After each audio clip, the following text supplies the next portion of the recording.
Mariana Horta, minha amiga, que prazer você estar aqui assistindo. Ana Júlia, minha sobrinha linda, minha.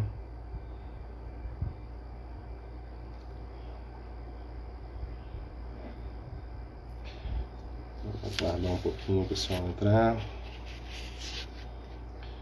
Michele, como vai? Tudo bem? Amanda, meus ex-alunos.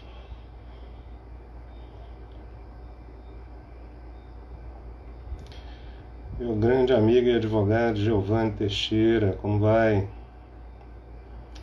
Boa noite, Camila. Estamos aí, né?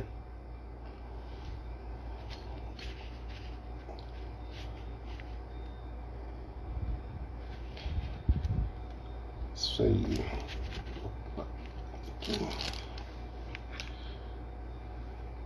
Boa noite, Thaís. Tudo bem?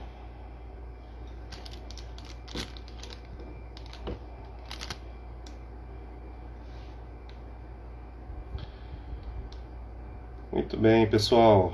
Então, acho que o pessoal já conseguiu entrar aqui, né? Vamos começar o nosso assunto de hoje. Sexta-feira, né? A gente está aí com um assunto bem bacana para poder dialogar aqui com vocês, né? Se vocês quiserem fazer alguma pergunta, eu vou deixar aqui o perfil habilitado, né? A rede de comentários aqui habilitada, para que a gente possa interagir, né? Caso vocês assim desejem. Bom, pessoal, hoje nós vamos conversar um pouquinho sobre a Lei 14.151, né? Essa legislação ela foi publicada tão recentemente, né? Ela foi publicada no dia 12 de maio de 2021, então nós amanhecemos, né, o dia 13 já com essa nova legislação. É uma legislação, pessoal, bem pequenininha, né? Ela só tem um artigo, né? Na verdade 2 artigos, mas o segundo artigo é somente falando sobre a entrada de vigor, né, dessa norma jurídica. E esse primeiro artigo da Lei 14.151, ele vem dizendo para nós, né, em uma apertada síntese aqui, o seguinte, tá? Que enquanto durar, tá, o período de emergência de saúde pública de importância nacional, né, decorrente dessa pandemia da Covid-19, as trabalhadoras que estiverem, né, na qualidade de gestante, né, então elas estão em período de gestação, elas devem ser afastadas do trabalho presencial. E por via de consequência, tá, ela vai exercer durante esse período de afastamento a sua atividade de forma remota, por meio do teletrabalho, por meio do home office, né? Muito bem, pessoal. Esta é a literatura, né? Ou seja, esta é o que diz essa lei 14.151, enfatizando, né, que durante esse período de afastamento das atividades, a gestante não terá prejuízo de sua remuneração, correto? Então, nós vamos ter um afastamento da gestante da sua atividade presencial, tá? Conservando para essa gestante a sua remuneração, facultando ao empregador, né, determinar que ela exerça a sua atividade de forma telepresencial, por meio do home office, né, por meio do trabalho remoto ou outras modalidades de trabalho à distância. Tá? Bom, pessoal, esse é o conteúdo da norma jurídica que foi editada, né, no dia 12 de maio de 2021. Então, várias questões começam a surgir, né? E eu tenho observado, inclusive, deveras críticas, né, a esta norma jurídica. E aqui eu quero fazer um contraponto, né? Quero fazer uma outra leitura, convidá-los aí a um outro tipo de raciocínio, né? Acho que a gente tem que cogitar isso, tá? No meu ponto de vista, a norma jurídica, ela é uma inovação, né, dentro do âmbito do direito do trabalho, e ela é digna de aplausos, tá? Ela é digna de aplausos. Por quê? Porque nós vamos ter ali um reconhecimento desse estado gravídico. Nós vamos ter, né, sobretudo, uma proteção da gestante. Nós vamos ter uma proteção dessa criança que está ao ventre sendo gerada. E isso é deveras importante, né? Sabemos que o estado de gestação, durante esse período de pandemia, né, tem deixado, né, as gestantes num estado muito preocupante. Inclusive, né, antes desta norma jurídica, tomando decisões, né, de pedir demissão, pedir o seu desligamento voluntário, né? Eu tive diversas chamadas, né, de pessoas me perguntando muitas vezes o que lhe restava, né, porque não queria estar exposta ao vírus, né, durante esse período de gestação. Entendia, e com razão, né, de que havia naquela situação um risco eminente para a sua vida e para a vida do seu filho, né? Então, como consequência, muitas vezes por não achar um consenso ali como empregador, ela se via dentro daquela situação de pedir demissão. Sabemos que a gestante, ela goza, né, de uma garantia de emprego consubstanciada no artigo 10, né, do ADCT, dos Atos de Disposições Constitucionais Transitórias. E então, nessa situação em que ela, antes da norma, né, em que ela teria que manter-se ativa, né, e muitas vezes exposta a riscos, ela não se via em outra alternativa. O empregador não poderia dispensá-la, muitas vezes então ela tomava a iniciativa. Muitas vezes ela pedia demissão e se desvinculava do emprego, né, para ter uma gestação mais tranquila, para ter uma gestação sem riscos a ela e a respectiva prole. Correto? Então, dentro desse aspecto, a norma jurídica, ela representa uma valoração dos institutos do direito do trabalho. Mostra que o direito, muitas vezes, ele tem que vir dar um suporte, né, que não é conquistado, muitas vezes, pelo simples diálogo entre empregado e empregador. E o direito, nesse momento, muitas vezes ele tem que fazer uma opção.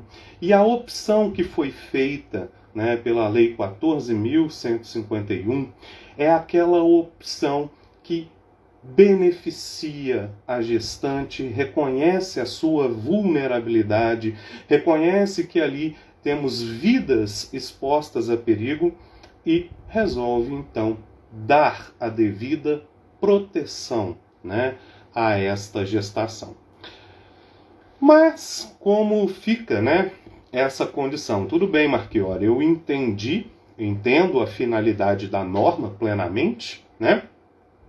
Entendo que a norma ela atende uma necessidade das gestantes, né, que era de ter uma gestação tranquila, não exposta a riscos, principalmente nesse período de pandemia. Mas nós temos que verificar também, Marchiori, que nós estamos dentro de uma crise que não é só sanitária, uma crise que também é econômica, né? Por que então, Marchiori, que ao ser editado essa legislação, não houve, por exemplo, né, uma assunção de responsabilidade do Estado no que se refere ao pagamento do salário destas gestantes. Por quê, Marchiori? Naquelas atividades em que for possível o trabalho de forma remota, em que for possível o trabalho telepresencial, né, nós podemos fazer essa movimentação do funcionário, né? Mas e naqueles casos em que a minha atividade não comporta este afastamento, o desempenho dessa atividade de forma remota? Como fica, né? Eu vou ter que custear o trabalho ali, eu vou ter que custear o afastamento dessa gestante sem nenhuma contraprestação, né, por parte da prestação de serviço? Como é que fica? O Estado, então, ele fez como se diz, né? Ele fez como se diz, festa com o chapéu dos outros, né? Ele fez aqui concedeu um benefício a custas de outrem, né? Bom, pessoal, eu teria diversos motivos para falar com vocês, né, que isso seria possível, né, que o Estado ele tomasse essa iniciativa, tá? Muito porque a própria diretriz do direito do trabalho, numa linha muito radical, tá, já estabelece que correm por conta do empregador os riscos do empreendimento. Tá? E dentro dessa condição, tá, nós estamos dentro de um cenário de pandemia, a trabalhadora foi contratada, ela num estado de gestação, ela poderia, nos termos da lei, ser afastada, e esses riscos, né, são riscos naturais do ambiente laboral, deveriam ser assumidos pelo empregador em razão do princípio da alteridade. Tá? Então, se eu quisesse matar essa perspectiva, matar essa conversa, a gente poderia falar desta maneira. Mas, como eu disse, nós estamos aqui, né, para propor reflexões e, principalmente, tentar trazer soluções, ok? Soluções que sejam mais palpáveis, que atendam todas as partes que estão dentro dessa perspectiva, ok? Então vamos primeiramente compreender o seguinte: apesar, tá, gente, da Lei 14.151 ter sido editada agora, no dia 12 de maio, tá, de 2021, eu tenho que dizer para vocês que essa norma jurídica, tá, ela não é uma norma tão inovadora assim. Ela simplesmente dá um tratamento específico sobre a questão que aqui estamos vivenciando. Tá? Vamos voltar um pouquinho. Vamos voltar, né, a algumas disposições anteriores e pegarmos aqui, tá, o artigo 394-A da CLT, que está dentro do capítulo que regulamenta o trabalho da gestante no meio ambiente laboral.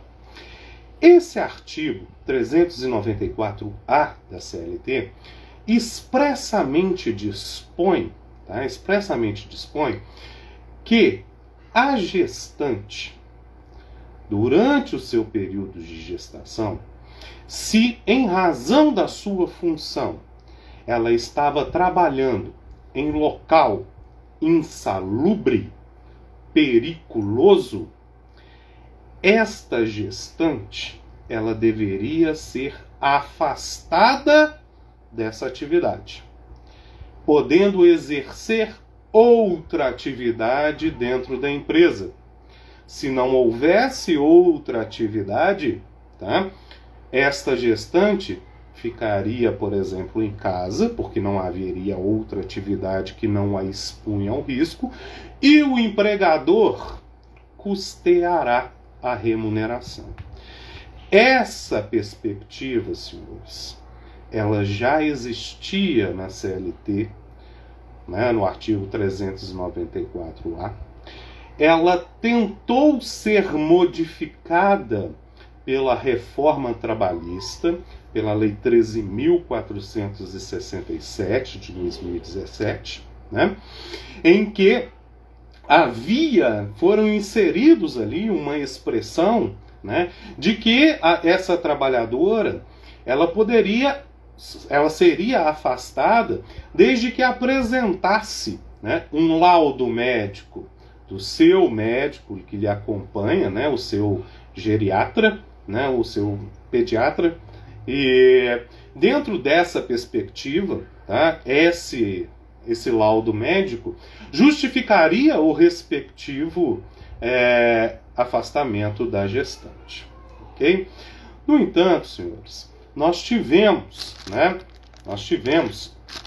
nesse período a interposição, tá, de uma ADIM, de uma ação direta de inconstitucionalidade, a ação 5938, que teve a relatoria do ministro Alexandre de Moraes.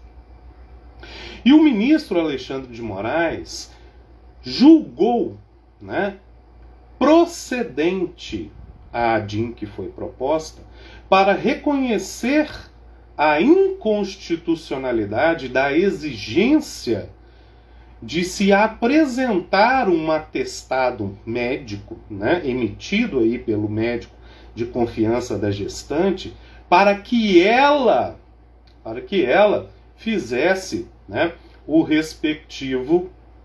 tivesse direito ao respectivo afastamento. Tá?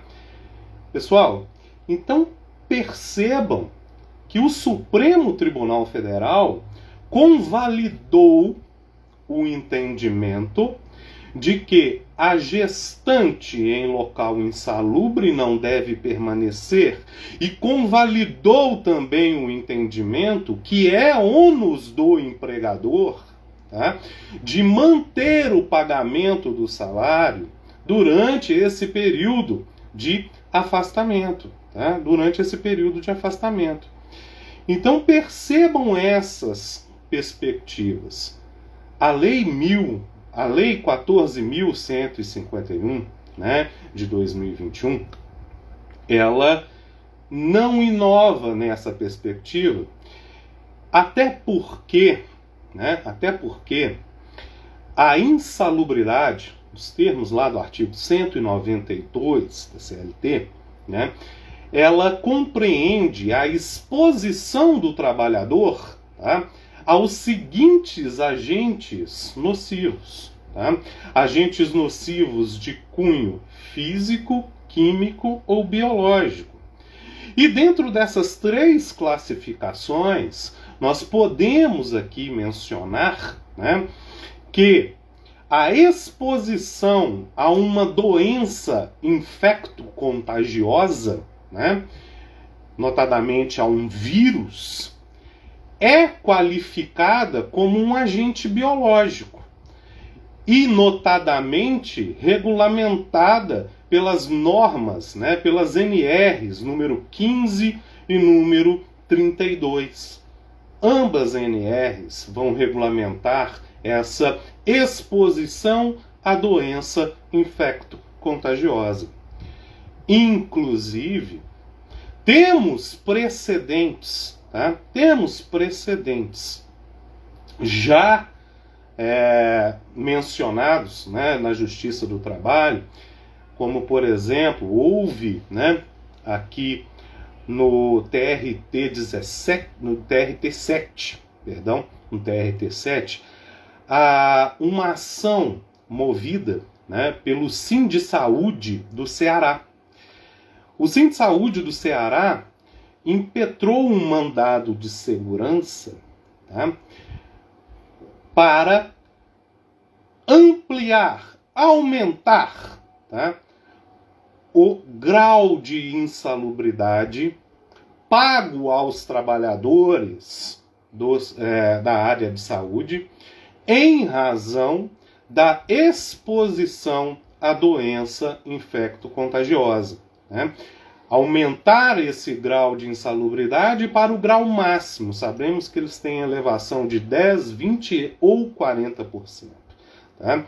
Depois que essa live terminar, eu posto aí para vocês, né, caso precisem, ou caso queiram essa informação, o número do mandado de segurança interposto aí pelo Sim Saúde, né, lá do Ceará, no TRT7. Tá? E esta ação, gente, ela foi julgada procedente, sem, inclusive, a necessidade, tá? A necessidade de se promover a perícia médica, tá? Porque a questão da exposição ao respectivo vírus, ela é algo notório, ela é algo eminente, e nós sabemos que o vírus é extremamente nocivo, razão pela qual, né, foi julgada procedente esse mandado de segurança na sua perspectiva liminar. Ok? Deixo aí depois para vocês essa informação. Então, gente, nessa linha, tá? Nessa linha de raciocínio, percebam então que a própria Lei 14.151, ela foi uma leitura, né, que foi feita pelo próprio Congresso Nacional, uma leitura de todas essas situações que são análogas e idênticas à situação vivenciada, e tão somente deu um tratamento específico à matéria, né? Disse expressamente que esse afastamento vai ocorrer em razão da Covid-19, né? Para não deixar dúvidas quanto à nocividade dessa exposição. Muito bem. Professor, o senhor então falou, né, explicou por que a origem, né, dessa norma, por que ela chegou nesse patamar, né, e por que ela foi então editada, mas ainda assim, né, o Estado não poderia ter dado uma contrapartida para o empregador, né, nos casos em que não era possível, por exemplo, o trabalho remoto? Bom, pessoal, aí nós temos que avaliar o momento em que essa norma ela é editada, né? Essa norma ela é editada juntamente com a promulgação de duas medidas provisórias, né? A medida provisória 1045 e a medida provisória 1046. A medida provisória 1045 vem falar do Programa Emergencial de Manutenção do Emprego e Renda, né? E a medida provisória 1046, ela trata notadamente, né, dessas medidas trabalhistas que possam ser adotadas durante esse período, né, de pandemia. Bom, senhores, e é nesse aspecto que nós precisamos de entender, tá? No momento em que essa norma é editada, o empregador ele tem que fazer uma avaliação. O empregador ele tem que avaliar, né, se é possível deslocar essa trabalhadora para, né, a respectiva realização de um trabalho remoto, ou de um home office, ou um trabalho à distância. Lembrando que, se necessário, a função ela pode ser adaptada, a função ela pode ser alterada. Você pode vir a desenvolver uma nova função, né, em decorrência desse deslocamento. Vai entrar aqui dentro de um dever geral de colaboração e completamente compreensível em razão da própria pandemia que está sendo posta, né? Então, poderá, né, ser realizado um trabalho à distância, um trabalho remoto, se for o caso, inclusive, uma adaptação no exercício da função. Então, o empregador, primeiramente, precisa avaliar se a alteração ela é possível, ok? ok? Se ela for possível, ok, nós vamos continuar tendo a prestação de serviço, né, e razão pela qual justifica-se plenamente a manutenção do respectivo salário. Naqueles casos, contudo, né, em que não for possível a realização do trabalho remoto, não existe essa possibilidade, existe, né, a previsão consubstanciada na medida provisória 1045, de suspensão do contrato de trabalho. Tá?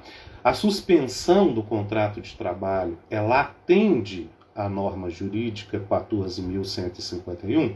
Claro, ela atende. Por que ela atende? Ela atende à previsão da norma consubstanciada, né, 14.151, porque vai haver o efetivo afastamento. Vai haver prejuízo de salário? Obviamente que não. Né? Nós vamos ter ali a respectivo pagamento do benefício emergencial, né, dentro dos limites que ali estão dispostos. Tá? Agora nós precisamos de analisar um outro aspecto. Tá? O empregador, pessoal, ele tem que ter a sensibilidade, né?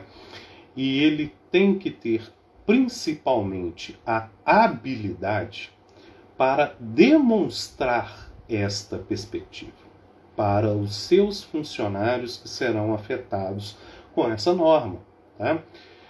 Por que disso? Porque não posso dizer para vocês, até porque isso seria contrário, né, a afirmações que eu já fiz no passado, de que o pagamento do benefício emergencial não traria nenhum prejuízo para funcionário. Isso depende, né? Por que isso depende? Porque depende da faixa remuneratória dessa funcionária, né? Como o benefício emergencial, né, ele é pago vinculado, né, um percentual sobre, né, o cálculo do que seria devido para essa trabalhadora a título de seguro-desemprego, é óbvio, né, de que, suspendendo o contrato de trabalho, ela vai ter um ganho menor durante esse período. Né? Ela vai ter um ganho menor durante esse período. E nós precisamos de compreender, né, que nesse momento, nós temos que a suspensão do contrato de trabalho jamais pode ser uma imposição do empregador. Afinal, isso nada tem a ver, inclusive, com a própria redação da medida provisória. A medida provisória fala em acordo. A medida provisória, senhores, ela fala em acordo, e acordo é comunhão de vontades em comum. Né? Então nós vamos ter ali que há uma necessidade de se estabelecer um acordo entre empregado e empregador. Se a gestante bater o pé, dizer não assino o documento que você vai me fornecer, o empregador ele estará em maus lençóis. E aqui, né, já antecipando, cabe a gente falar, olha, vai ser imposto pelo empregador essa assinatura? Não, não vai, gente, não vai. Porque você, enquanto gestante, tem que compreender que você, nesse momento, é quem está com a faca e com o queijo na mão. Por que você, gestante, é quem está com a faca e com o queijo na mão?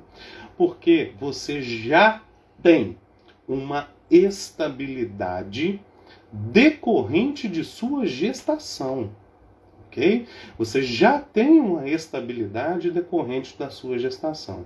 Então, se nesse momento você se impõe e diz que, por exemplo, não vai assinar o acordo, o seu empregador não poderá te dispensar, ele não pode te mandar embora. Você tem estabilidade.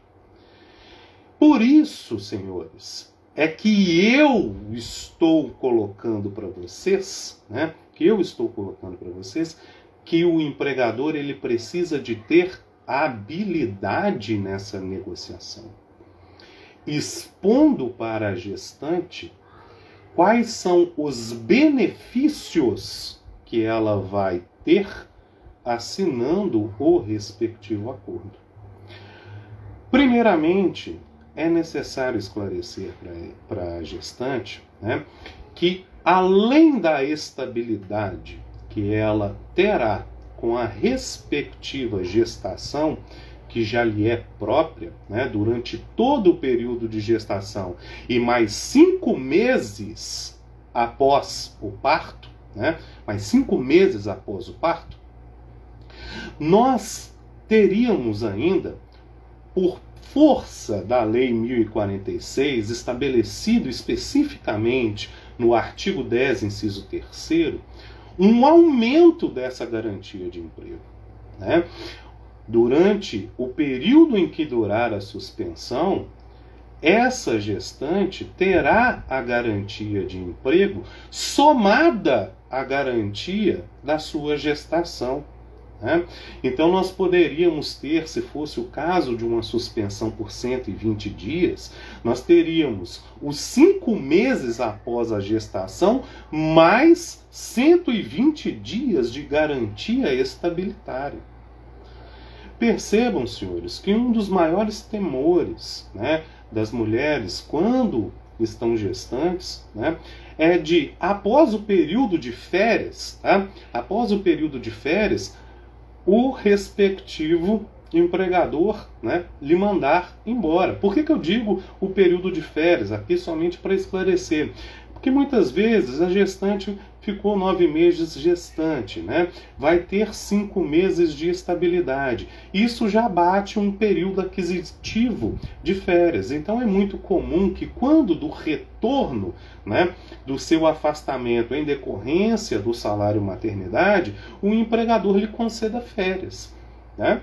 E aí, muito é o temor dessa gestante de retornar e ser dispensada, né, logo em seguida. E isso então, né, demandaria ali, né, o acréscimo dessa garantia, ela consequentemente, tá, ela pode ser algo bastante atrativo. Uma outra recomendação que aqui, né, fica de indicador para o próprio, né, empregador é fazer uma análise contábil de qual será o valor que essa sua gestante vai receber, né, a título de benefício emergencial. E nos termos do artigo 9 da medida provisória 1045, propor a esta gestante uma ajuda compensatória. Tá? A ajuda compensatória, que está disposta no artigo 9 da medida provisória, essa ajuda compensatória seria, né, dada com a finalidade de recuperar, né, para a gestante eventual perda financeira. E isso é valioso para o empregador? Obviamente que sim. Porque essa ajuda compensatória, ela tem natureza indenizatória, né? Ela tem natureza indenizatória. E por ter natureza indenizatória, sobre ela não vai incidir encargos, né, de fundo de garantia por tempo de serviço, não vai incidir, né, encargos previdenciários. Tá? E isso é atrativo porque o empregador ele consegue, nesse momento em que suspende o contrato, no momento em que estabelece uma ajuda compensatória para evitar perdas, ele diminui também os seus próprios riscos, né? Os seus próprios riscos, tá? Dentro dessa perspectiva. E viabiliza, né, a possibilidade de realização de um acordo. Ok? Posto isso, pessoal, eu preciso de comentar aqui, porque isso é muito importante, tá? isso é muito importante, o seguinte, tá? Existe, claro, por óbvio, restrições à realização de acordos para suspensão do contrato de trabalho, né? Eu já tratei disso em lives anteriores. Nós temos o artigo 12, né, que vai estabelecer o seguinte, tá? Que até R$ 3.300, o funcionário que perceba esse valor de até R$ 3.300, ele pode fazer o acordo diretamente com seu empregador. De igual modo, pode fazer o acordo direto, né, se ele for aquele empregado hipersuficiente, entendido como tal aquele, né, que tem ensino superior, né, ele tem formação de ensino superior e ganha o dobro do teto da Previdência Social.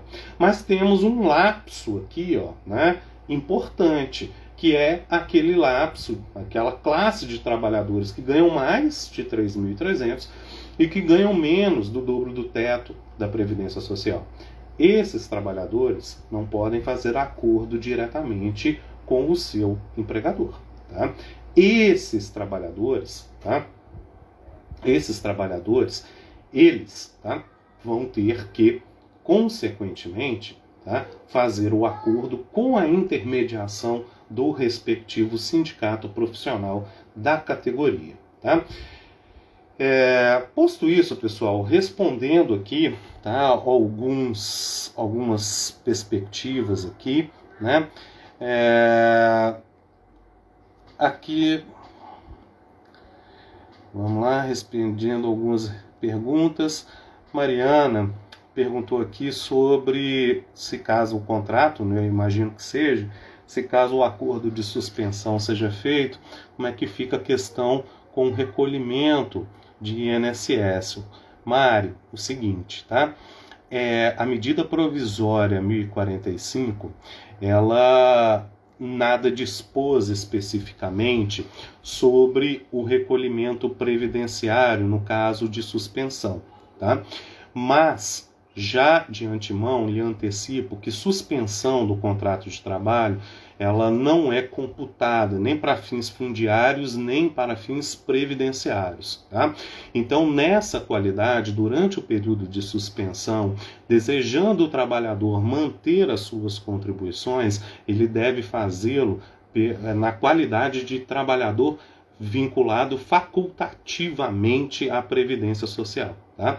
Então ele faz, né, a sua contribuição como facultativo. Tá? E aí ele verte a contribuição diretamente durante este período. Ok? A Angélica entrou aqui perguntando sobre o decreto que as grávidas não podem trabalhar presencialmente. Oi, Angélica, nós falamos sobre toda essa conjuntura no início desta live, tá? Vou pedir a gentileza a você que, se possível, né, pegue a live do início. Nós vamos deixar gravada aí na nossa página, no nosso IG, tá bom? Só acessar lá e dar uma olhadinha. Qualquer dúvida pode me mandar mensagem. Aqui,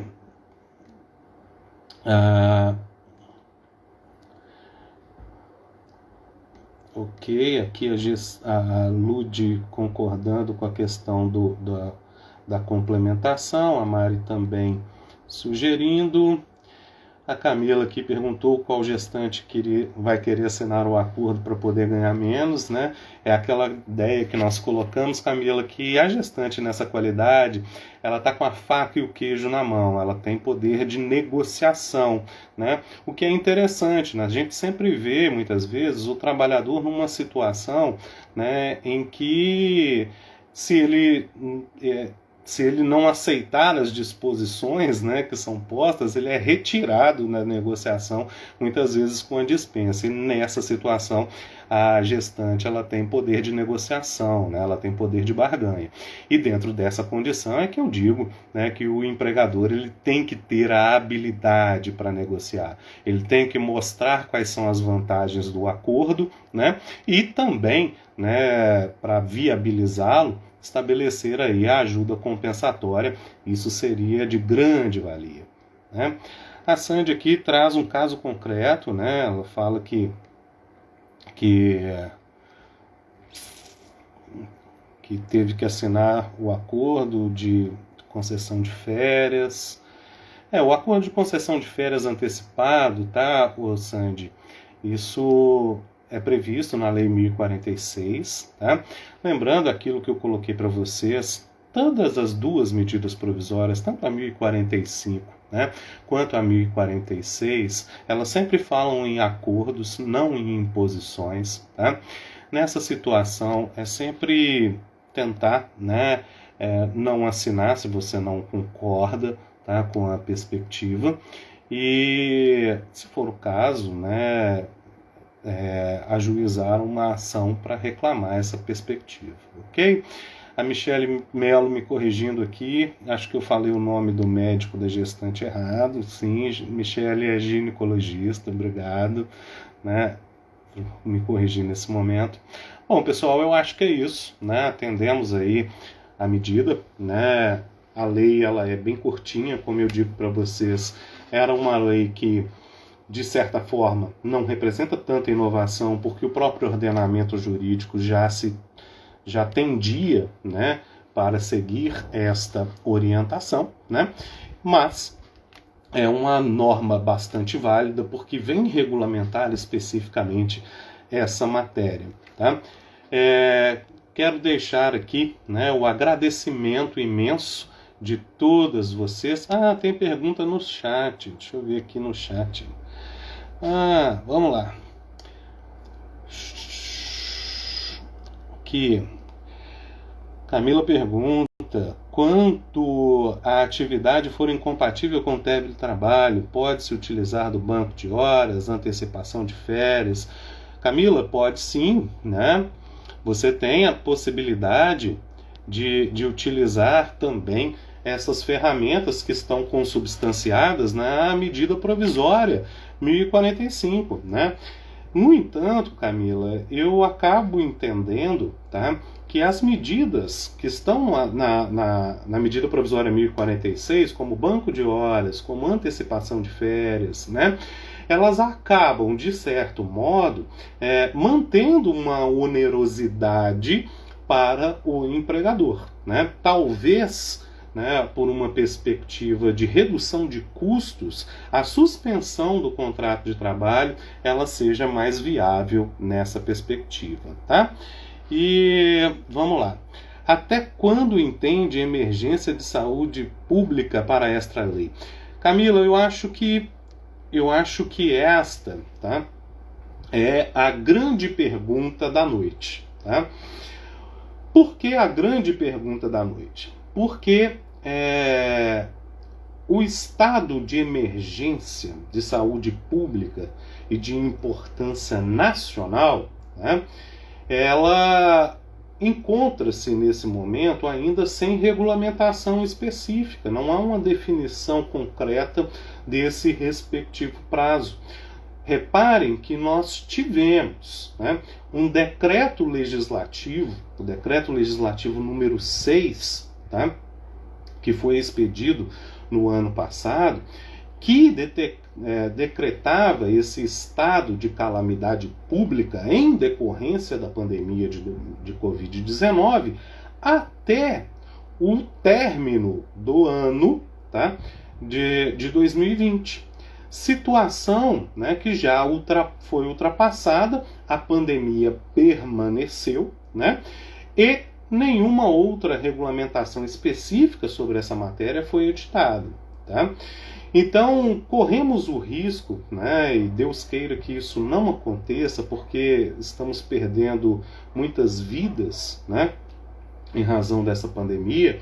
Até me lembro aqui, recentemente, em conversa com alguns amigos, né, ter expressado a seguinte conjuntura.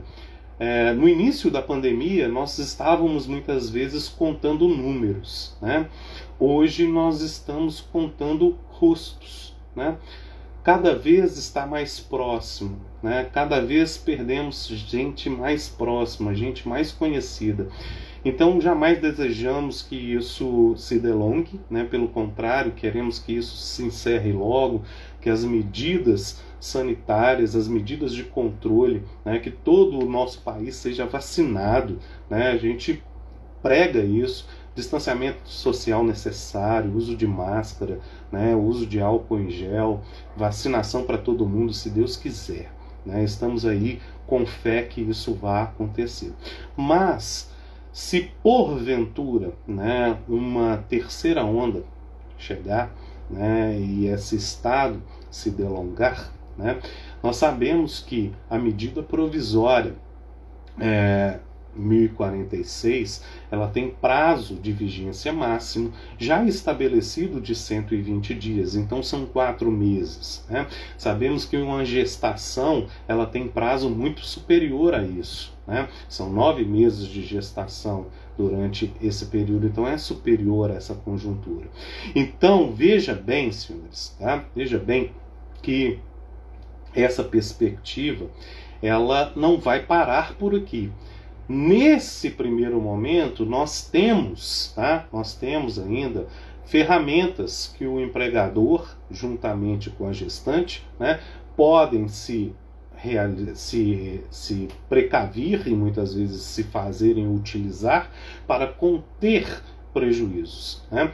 Mas, ultrapassados esses 120 dias de duração da medida provisória 1046, né, pode permanecer os efeitos da Lei 14.151, né, se a pandemia também se delongar, né, a necessidade de afastamento também será iminente, né, e aí, quando chegar essa possibilidade, outras análises deverão ser feitas, né, e muitas vezes haverá de ter, né, uma própria busca, né, por um auxílio ou uma complementação ou uma nova regulamentação que possa dar outro alívio à economia de forma geral.